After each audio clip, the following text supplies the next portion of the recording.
സ്നേഹ നമസ്കാരം. പ്രതിവിധികളില്ലാത്ത പ്രതിസന്ധികളില്ല. വിവേകപൂർവം നാം എടുക്കുന്ന തീരുമാനങ്ങളാണ് നാം നേരിടുന്ന ജീവിത പ്രശ്നങ്ങൾക്ക് പരിഹാരം കാണാൻ നമ്മെ സഹായിക്കുന്നത്.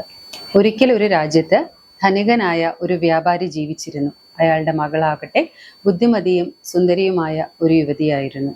അങ്ങനെയിരിക്കെ ഒരു ദിവസം കുറച്ചു വർഷങ്ങൾക്ക് മുമ്പ് വ്യാപാരി തൻ്റെ കച്ചവട ആവശ്യങ്ങൾക്കായി പൈസ കടമെടുത്ത ഒരു പലിശക്കാരൻ അയാളെ കാണാനെത്തി. വ്യാപാരി കടമെടുത്ത പണം ഏറെക്കുറെ തിരികെ കൊടുത്ത് വീട്ടിയിരുന്നെങ്കിലും അതൊന്നും വകവയ്ക്കാതെ ദുഷ്ടനായ ആ പലിശക്കാരൻ അന്യായമായി കൂടുതൽ പണം തിരികെ നൽകാൻ വ്യാപാരിയെ നിർബന്ധിച്ചു.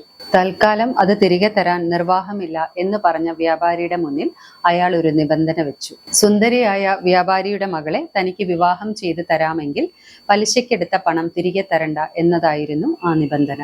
വ്യാപാരിയും മകളും ആ നിബന്ധനയോട് യോജിക്കാത്തത് കൊണ്ട് അയാൾ മറ്റൊരു നിബന്ധന മുന്നോട്ട് വെച്ചു. താനൊരു തുണിസഞ്ചിയുടെ ഉള്ളിലേക്ക് 2 കല്ലുകൾ ഇടും. അതിലൊന്ന് കറുത്ത നിറത്തിലുള്ളതും മറ്റേത് വെളുത്ത നിറത്തിലുള്ളതുമായിരിക്കും.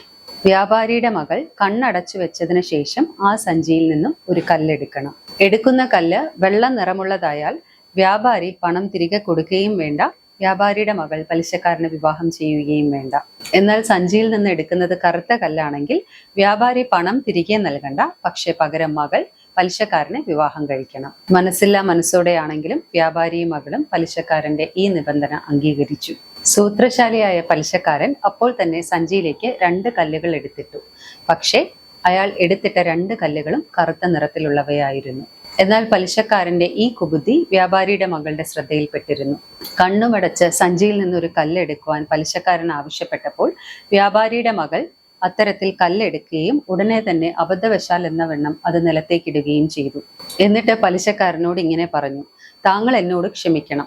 ഞാൻ എടുത്ത കല്ല് നിലത്തേക്ക് പോയത് കൊണ്ടും മറ്റ് കല്ലുകളോടൊപ്പം ചേർന്നത് കൊണ്ടും അതേത് നിറത്തിലുള്ളതാണെന്ന് തിരിച്ചറിയാൻ കഴിയുന്നില്ലല്ലോ.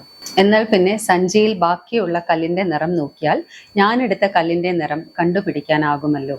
പറഞ്ഞതനുസരിച്ച് പലിശക്കാരൻ സഞ്ചിയിലുള്ള ബാക്കി കല്ലിന്റെ നിറം നോക്കിയപ്പോൾ അത് കറുത്ത നിറത്തിലുള്ളതായിരുന്നു. അപ്പോൾ പിന്നെ വ്യാപാരിയുടെ മകൾ സഞ്ചിയിൽ നിന്നും എടുത്തത് വെളുത്ത കല്ലാണെന്ന നിഗമനത്തിൽ എല്ലാവരും എത്തിച്ചേർന്നു. അങ്ങനെ സമയോചിതമായി ബുദ്ധി പ്രയോഗിച്ചത് കൊണ്ട് വ്യാപാരിയുടെ മകൾക്ക് പലിശക്കാരനെ വിവാഹം ചെയ്യേണ്ടതായി വന്നില്ല. കൂടാതെ ദുഷ്ടനായ പലിശക്കാരന്റെ കടത്തിൽ നിന്ന് തന്റെ അച്ഛനെ രക്ഷിക്കാനും കഴിഞ്ഞു. പ്രിയപ്പെട്ടവരെ, ആവശ്യമുള്ള ഘട്ടങ്ങളിൽ എടുക്കുന്ന ബുദ്ധിപൂർവമായ തീരുമാനങ്ങളാണ് പ്രതിസന്ധികളെ തരണം ചെയ്യാനുള്ള പരിഹാരങ്ങൾ നമുക്ക് നൽകുന്നത്.